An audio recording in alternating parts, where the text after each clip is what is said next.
आप क्षेत्र का दौरा कर रही हैं, क्या पर्पज है आपका, मुख्य उद्देश्य क्या है आपका? देखिए, क्षेत्र में दौरा करने का कोई उद्देश्य नहीं होना चाहिए एक जनप्रतिनिधि का। जिनका उद्देश्य होता है वो चुनाव में आते हैं। क्योंकि अभी बरसात का टाइम है, बाढ़ का टाइम है और महंगाई चरम पर है। अभी भाजपा ने एक और अनाउंसमेंट कर दी है। देश के हालात ऐसे हैं कि 6 लाख करोड़ रुपए लेने के लिए वो देश की संपत्ति को लीज पे दे रहे हैं, किराए पे दे रहे हैं। पहली बार ये सुना है, समझा है हम लोगों ने।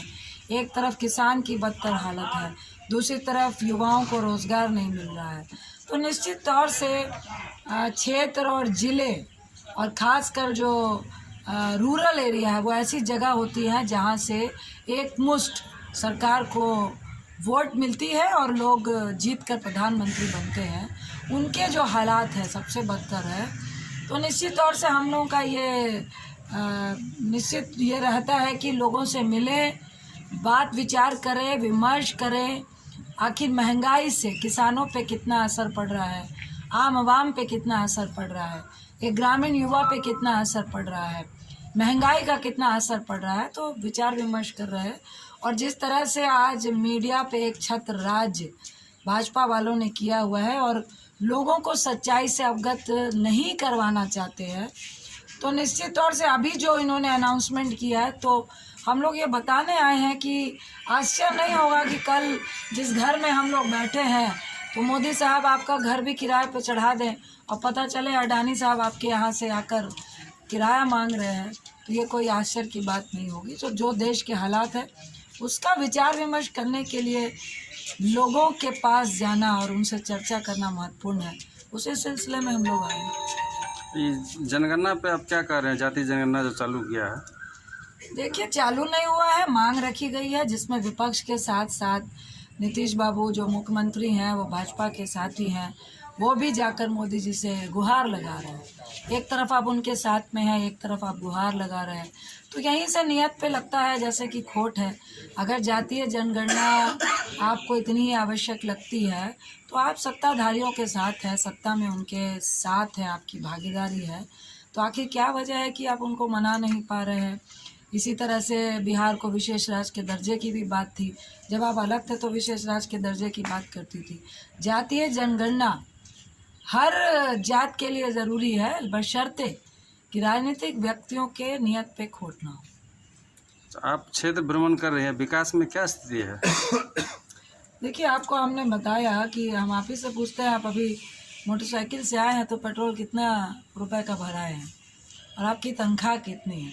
क्या मोदी साहब ने आपकी तनख्वाह और पेट्रोल के खर्चे को बैलेंस किया है क्या, जो कांग्रेस हमेशा करती थी, जो यूपीए की सरकार करती थी? आज अगर आपका तनख्वाह 20,000 है और आपका खर्चा कांग्रेस के वक्त अगर 12,000 था, तो आज की तारीख में अगर तनख्वाह 25,000 है तो खर्चा आपका 45,000 मोदी साहब ने कर दिया है, क्योंकि अडानी अंबानी का भी खजाना भरना है। तो जो सिचुएशन है उस पे आप विकास की बात तो छोड़ दीजिए, जो अपने घर का विकास या अपने घर का पेट भर रहे थे, जो 2 रुपए की नौकरी कर रहे थे, आज करोड़ों लोग की नौकरी भाजपा सरकार के आने के बाद चली गई है।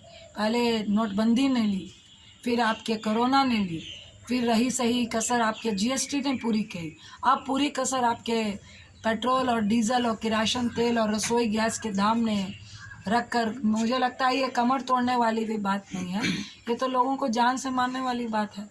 आप ही बताइए, 450 रुपये सब्सिडी का सिलेंडर, यही भाजपा वालों को महंगा लगता था और आज सब्सिडी भी हट गई है, ऊपर से हर बार 50 रुपये बढ़ा दिए जाते हैं।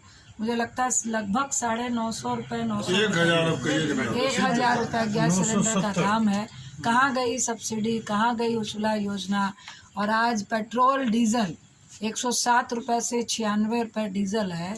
और अफसोस है कि जब 65 रुपये, 120 रुपये कच्चा तेल था, तब कांग्रेस की सरकार 34 रुपये डीजल और 44-50 रुपये के करीब पेट्रोल था और बहुत महंगा हुआ तो 60 रुपये गया था। और आज 42 रुपये कच्चा तेल है और 107 रुपये आप पेट्रोल का ले रहे हैं 96 रुपये, लगभग जगह में आप डीजल का ले रहे हैं। किरासन तेल का रेट हमको लगभग 1.5 गुना हो गया है। दाल का रेट लगभग 1.5 गुना हो गया है। प्याज का, टमाटर का, आलू का 1.5 गुना हो गया है। और दूसरी तरफ आप विकास की बात बोल रहे हैं। आप अपने घर में अपने पत्नी से पूछ लीजिए कितना विकास हुआ है, हमसे पूछने की जरूरत नहीं पड़ेगी।